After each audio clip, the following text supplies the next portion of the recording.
লিল্লাহ বোর্ডিং আছে, ইতে অসহায় বাচ্চারা পড়ালেখা করে, তাদের চালানোর মতন, তাদের টাকা পয়সা দেওয়ার মতন লোকজন নাই, ওই সমস্ত লিল্লাহ বোর্ডিং এর মাদ্রাসা আপনি দান করতে পারবেন।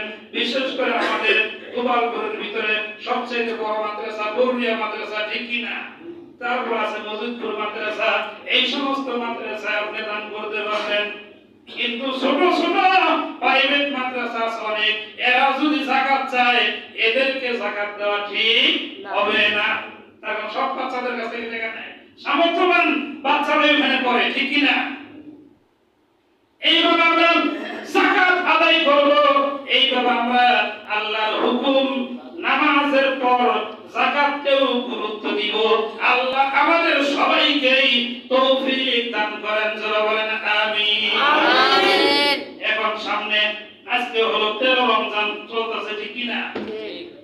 প্রত্যেকটা রমজানের আল্লাহ পাক রব্বুল আলামিন বিশাল বড় ফজিলত দিয়েছেন, যে ফজিলতগুলো যদি আমাদের সামনে থাকে তাহলে যতই গরম পড়ুক না কেন রোজা রাখা আর কষ্ট হবে না। 14 রমজানের রোজা যে সমস্ত মানুষগুলো রাখবে, আল্লাহর নবী বলেন কোরআনে কারিমে আল্লাহ তাআলা ঘোষণা দিয়েছেন, ফালাহুম আজরুন গায়রু মামনুন। আল্লাহ বলেন 14 তারিখে রোজা রাখলে এবং তারাবি নামাজ পড়লে আল্লাহর সামনে নামাজ পড়ার মতন সুযোগ পাবে, আল্লাহ তাআলা তাকে জান্নাতের ভিতরে পুরস্কার দান করে দিবে। সুবহানাল্লাহ। অনেক নামাজি আছে লোক দেখানো নামাজ পড়ে, ওই সমস্ত মানুষদেরকে যখন বলা হবে তুমি কি খবর, আমার হুকুম কেমন মানছো, সে বলবে আল্লাহ 5 ওয়াক্ত নামাজ ঠিক মতো বলছি। তখন বলবো আমার সামনে একটু রুকু করে দেখাও, সে ওই দিন রুকু করতে পারবে না।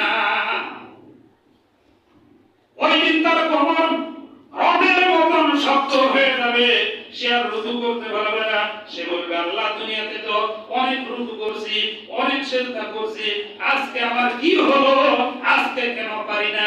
তখন জবাব আসবে বান্দারে আমার জন্য করো নাই, এজন্য একটাও কবুল হয় না। আল্লাহ আমাদের নামাজগুলো কবুল করেন, বলেন আমিন। আমিন। 15 তারিখের রোজা যে সমস্ত মানুষগুলো রাখবে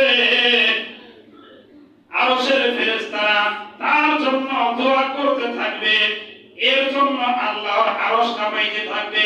আল্লাহ বলবে ফেরেশতারা আর আমার আরশ কাঁপাইও না, আমি তার জীবনের সব গুনাহগুলো maaf করে দিলাম। সুবহানাতিল মুলকি সুবহানাতিল ইজ্জাতিল আযমাত, আমি আল্লাহর ইজ্জতের কসম, সম্মানের কসম, আমি আল্লাহ তাদেরকে maaf করে দিলাম।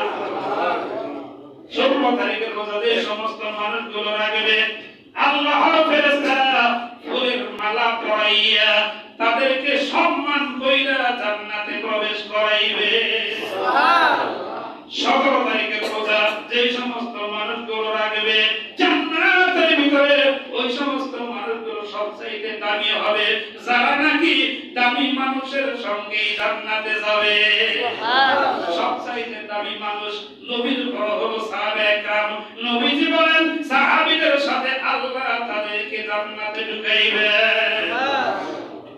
18 তারিখের রোজা রাখলে আল্লাহ বলবেন হে আমার বান্দা তুমি পবিত্র থাকো, সুবহানাল্লাহ। আল্লাহ যদি কাউকে পবিত্র কইরা দেয় তার শরীরে কোনো গুনাহ থাকতে পারে? কোনো গুনাহ থাকতে পারে না। এরপরে যেই সমস্ত মানুষগুলো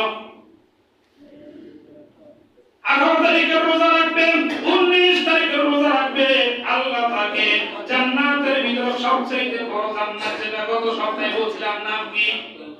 জান্নাতুল ফেরদাউস। নাম কি? জান্নাতুল ফেরদাউস। সেই জান্নাতুল ফেরদাউস আল্লাহ তাদেরকে দান করে দিবেন। সুবহানাল্লাহ।